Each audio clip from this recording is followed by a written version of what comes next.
Yes, yes. What is up, everybody? Your boy E-Man from the Average Joe Sports Network coming at you with another edition of the Unscripted Sportscast. Got the right intro this time and the right background unlike last week. Yeah, baby.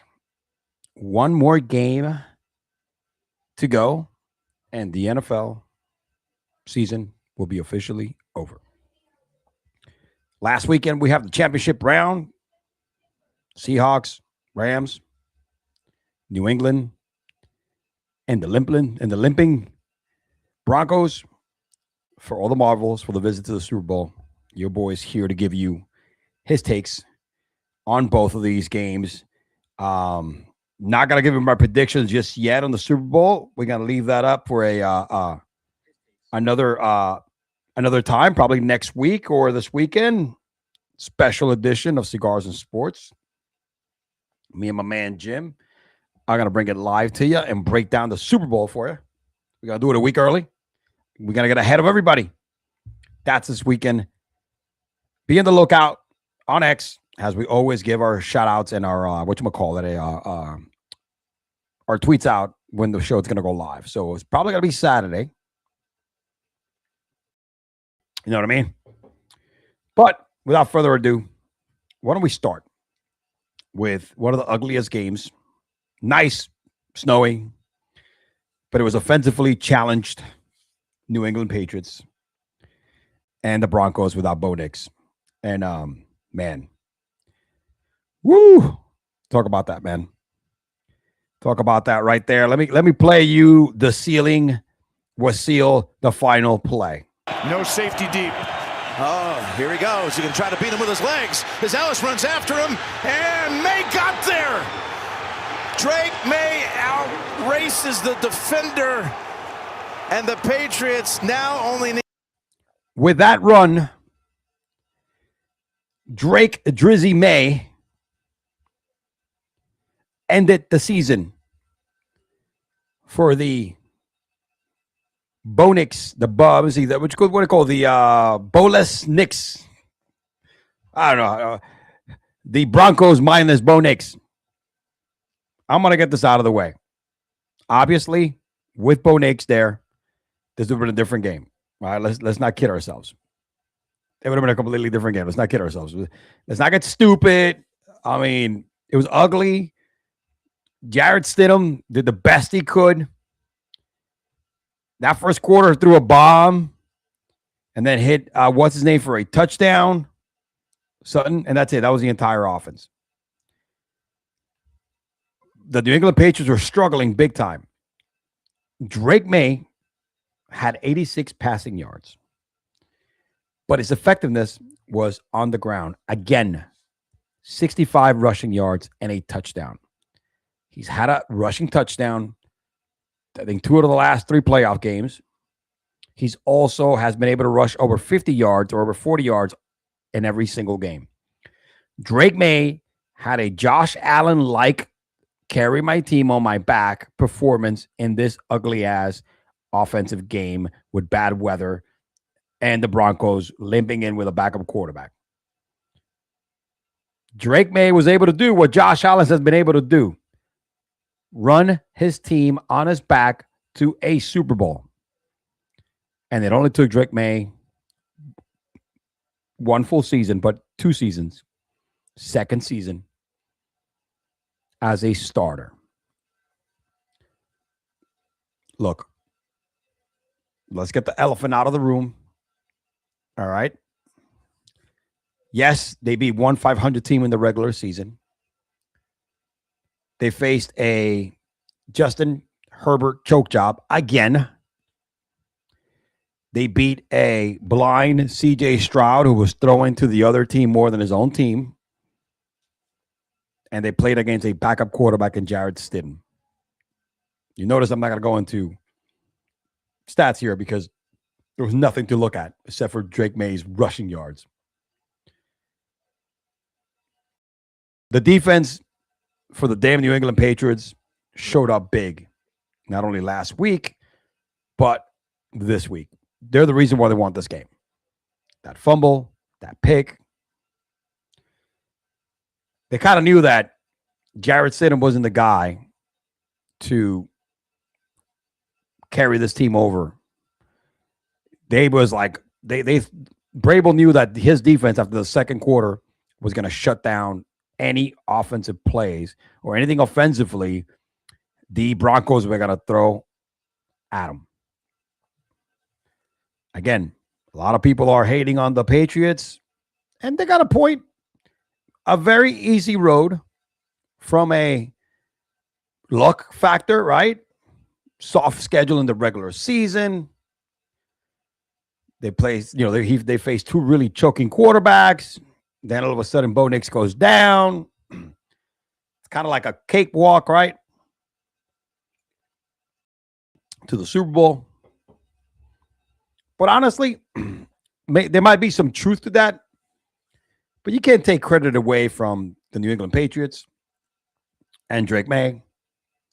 New England doesn't have a lot of work with offensively, right? Good running game. Stephon Diggs is your number one, which in reality, Stephon Diggs is down to like a 2 or 3 nowadays. He's not a burner anymore. He's not that number one dude like he was in the Vikings. He's not the number one dude that he was with the Bills. He ain't that guy. Not even a shade. But where I give New England credit, and you got to give them credit, some type of credit on this run, they beat the number 5 defense in the NFL, Chargers. They beat the number 2 defense in the NFL, the Broncos, or the number 1. They also beat the Houston Texans, I think the number 2 defense in the NFL. They went against 3 of the top 5 defenses in the league, and they handled it. Drake May is that dude. Last night, ugly-ass game. Just like he's done before. Couldn't get shit on the air, but he made plays with his feet. He is a gamer, boys and girls. He's a franchise quarterback. Probably this year's MVP. I still say Stafford should win it. But he's a gamer. He has cojones of steel, bro. He's not afraid of the moment. The future is very bright for New England. Another damn dynasty is brewing. And if they do what's right, they may have a chokehold on the AFC East again. And Josh Allen has never seen a fucking championship ever again, or a shot. I mean, he may never see a championship because he hasn't seen one yet. The Jets, forget about it. Not even a Joe Namath, if they bring back Joe Namath of the 60s and Curtis Martin, all right, and whatever other great players and the best defense in the world, they're not going to beat New England. The Dolphins are a joke. Tua is going to be gone. You got a head coach where, hey, man, much luck to him. He's just a stepping stone. He's a bridge to tanking. AFC is fucked. And those 3 teams are not going to smell it if the front office does what's right by New England and gathers the players around Drake May. Drake May, with very little, has done a lot in year 2. And you have one more year of that discounted rookie quarterback price because the dude's going to demand some dollars. And you know I'm not going to let him go. So next year, between what they could get in the draft and what they're going to do in free agency is huge. The pieces are going to surround on Drake May. Craziness. The future is so bright for New England because they have their guy. Drake May is that guy. Here. Let's go ahead. Here's an interesting stat. Mike effing Vrabel may become the first coach in the history of the league to win a Super Bowl as a player and possibly another Super Bowl as a coach for the same team. Ain't that some shit? Mike Vrabel, after getting tossed like wet garbage out of Tennessee, takes a year off, comes to New England, and he's in the Super Bowl for the first time as a coach, and is about and can possibly set some records here and do something that's never been done.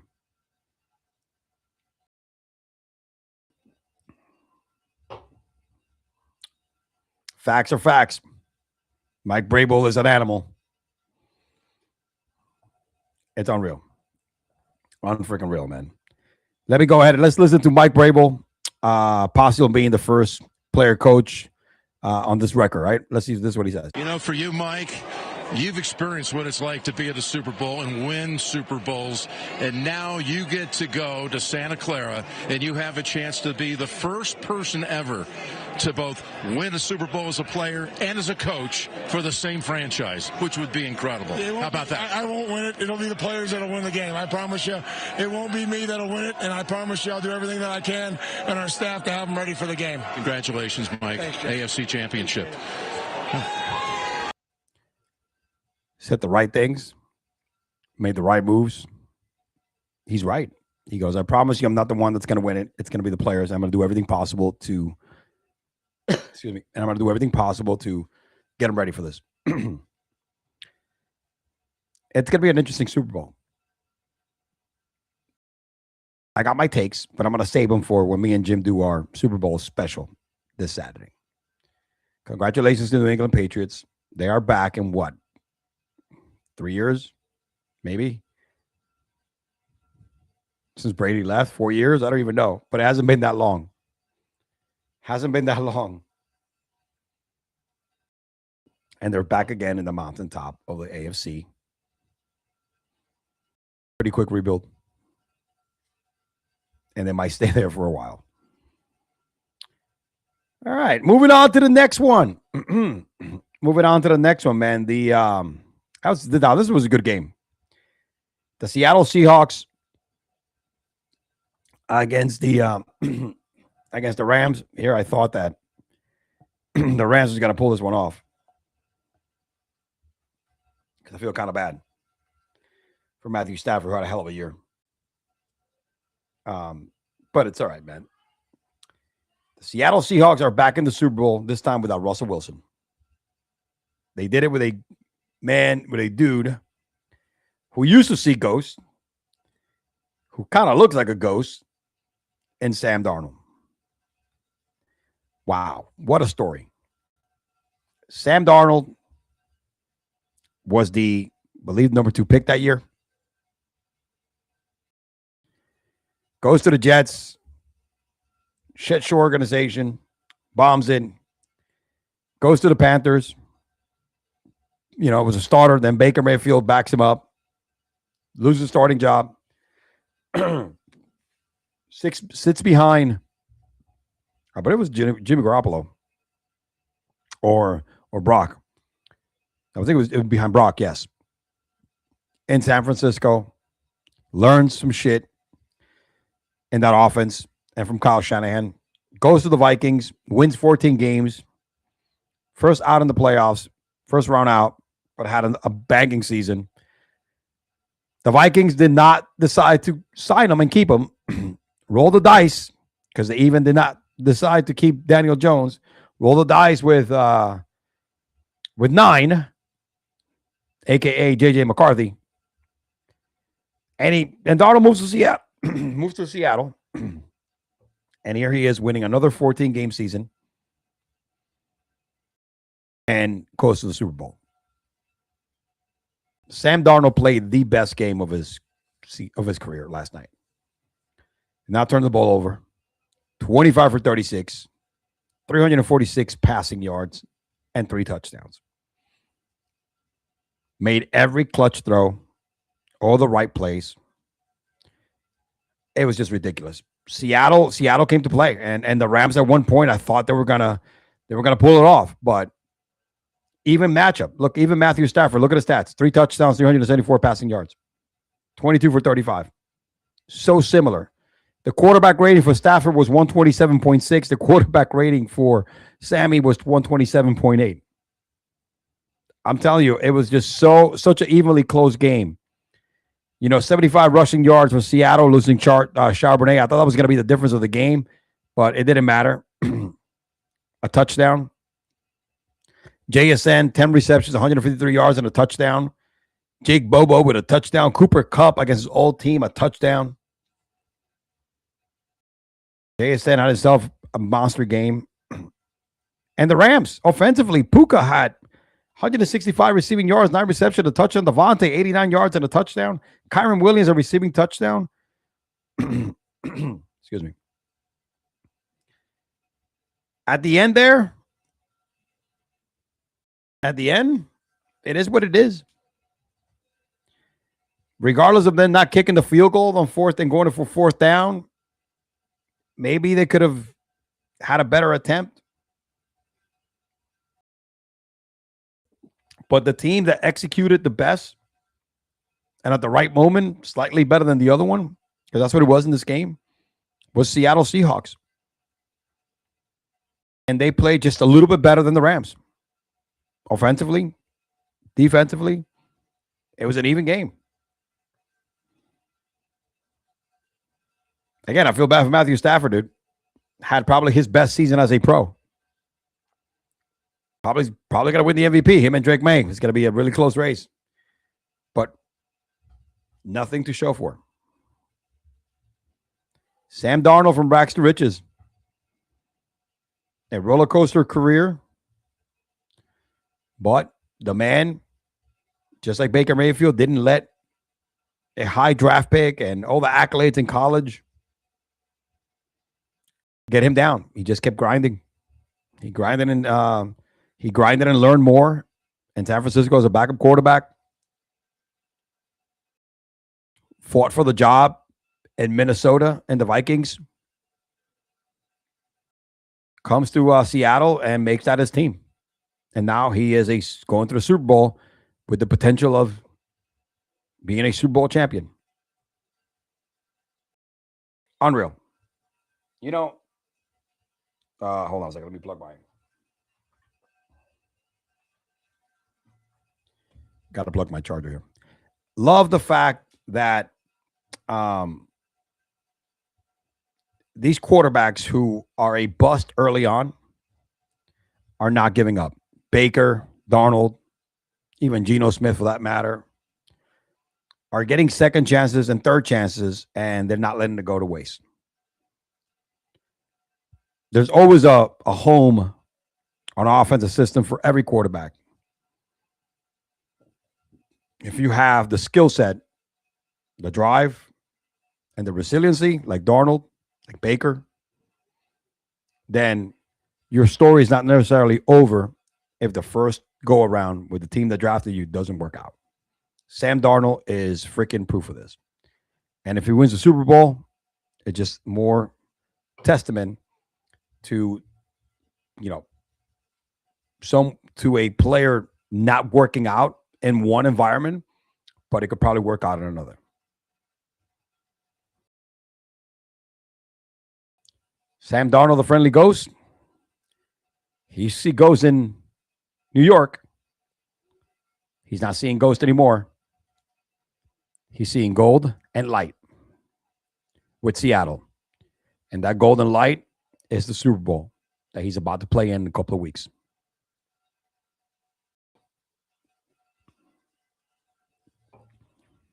Again, I thought it was going to be the Rams in New England, but congratulations to the Seattle Seahawks.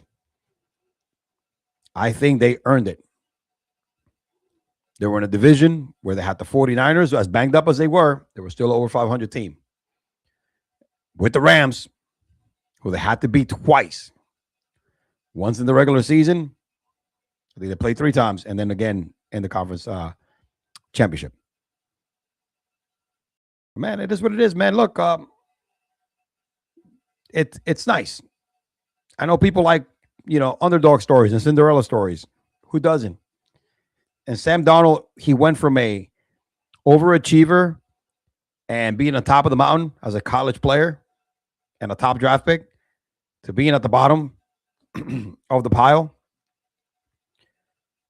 And probably at one point, people should have said, man, this guy should be retired.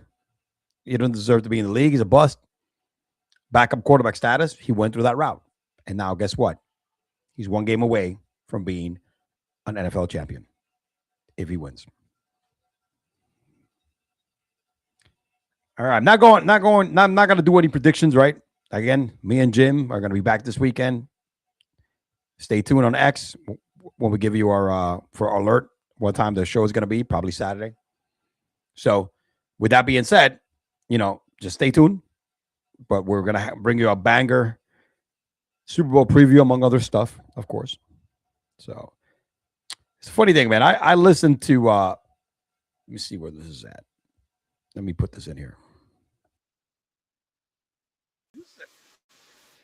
Hey, I'm gonna share with you the short, and I want to react to it. Right, it's Clay Travis from Outkick Sports,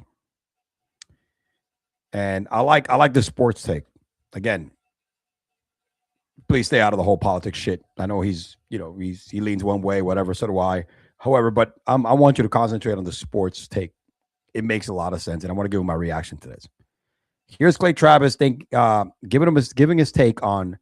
Did Indiana Hoosiers, the football team, who just won the national championship a week ago, led by Fernando Mendoza and their coach Signetti, did they moneyball college football? Check it out.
System. Go look at the recruiting classes of Indiana. They weren't that good. Go look at the overall young talent on Indiana. Much of the sorry guys, let me play it again. The success of Indiana.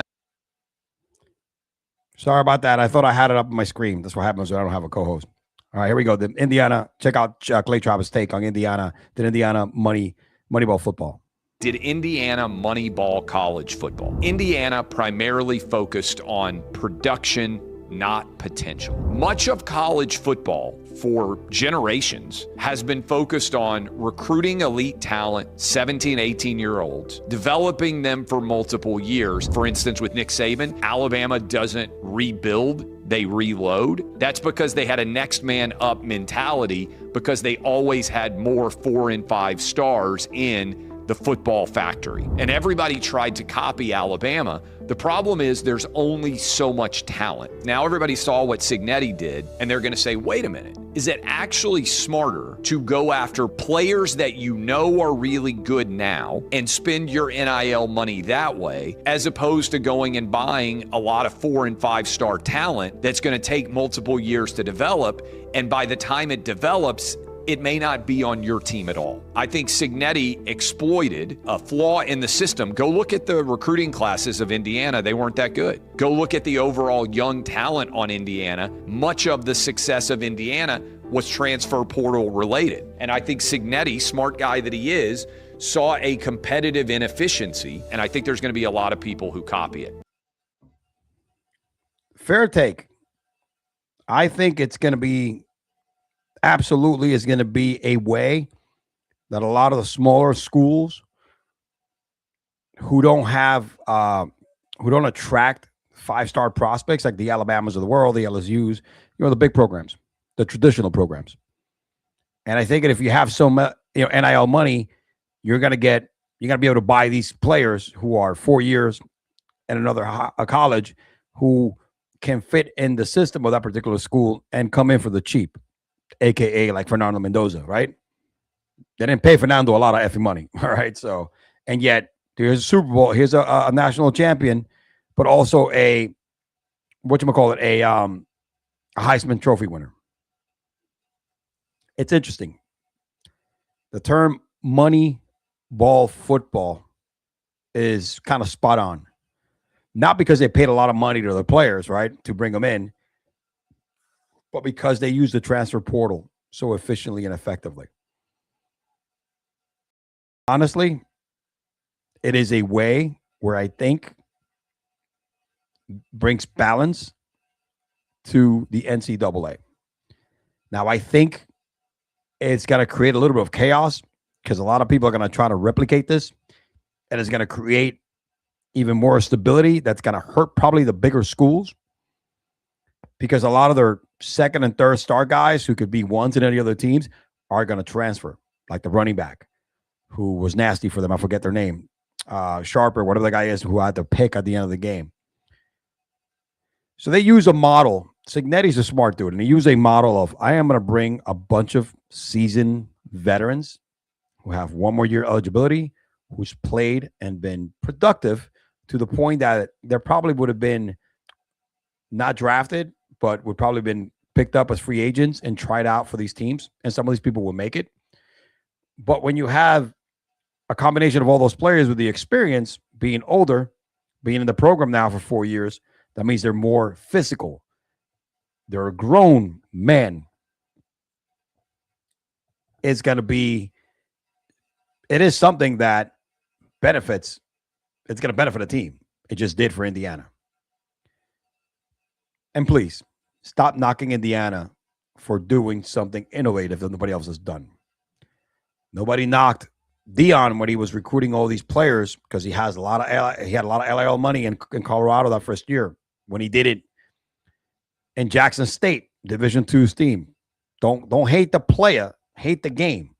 That's what I tell people. Don't hate Indiana, hate the game. Don't hate Signetti, hate the game. In this life, what separates winners and losers are those individuals who can adapt, those individuals who think outside the box, those individuals who are not afraid to take a risk on something with the fear of failing. And individuals who, if they take that risk and they fail, are not afraid of getting back up and trying it again a different way. Signetti found a loophole and a system. Signetti did Moneyball college football. Don't hate him for that, because he did what he could, what he had with, he did what he could. He used what he had.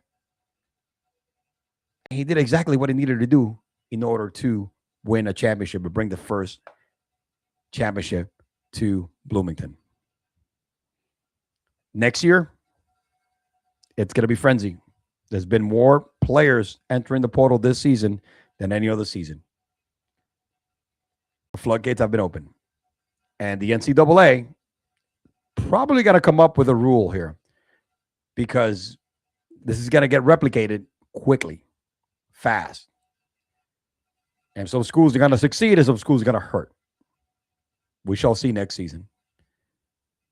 But I agree with Clay Travis. Indiana did Moneyball college football. Appreciate you all. Thank you for watching, man. All right, man. Oh, yeah, listen, like I said, tune in to X for an alert. Me and Fan of the Van, Jim, are ironing out the details for this weekend. Check out Jim's latest and greatest. He's actually off all week from work, so he's going to be popping up mad episodes. Right, Jim? Most likely. But he just posted a new one today. Check it out, man. The realest killers tied up in a knot. All right, you know what I'm saying? Of this podcast biz. And Jim, man, he spits the truth, and he tells you how it is. I appreciate you all. Thank you, everybody, for watching. This is your boy, E-Man, from the Average Joe Sports Network, signing out from the Unscripted Sportscast, y'all. Peace. Stay safe. And we are out. Yo,